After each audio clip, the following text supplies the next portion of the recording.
Karong misakasab ang presyo sa mga lingin nga prutas sa Pulamulok South, Cotabato. Ang ubang mamaligya ay mihimo na og fruit basket sa aron dili na maglisod ang mga mamalitay sa pagkumpleto sa 13 ka prutas alang sa medianoche. Aniyang report.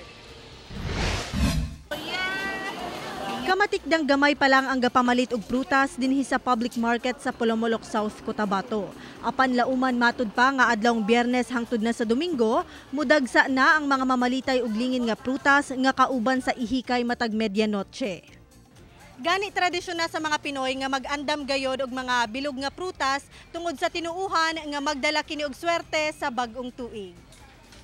Dungan sa pagtaas sa demand, misaka sab ang presyo sa mga lingin nga prutas.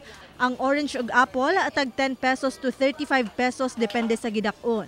Ang green apple tag 35 pesos. Tag 15 pesos ang pears nga gagmay, 35 pesos ang dagko. Ang chico tag 80 pesos per kilo. Tag 50 pesos per kilo ang watermelon. Ang kiwi tag 40 pesos matag usa.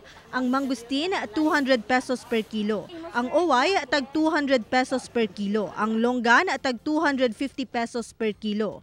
80 pesos per kilo ang pomelo. Ang grapes tag 300 pesos per kilo.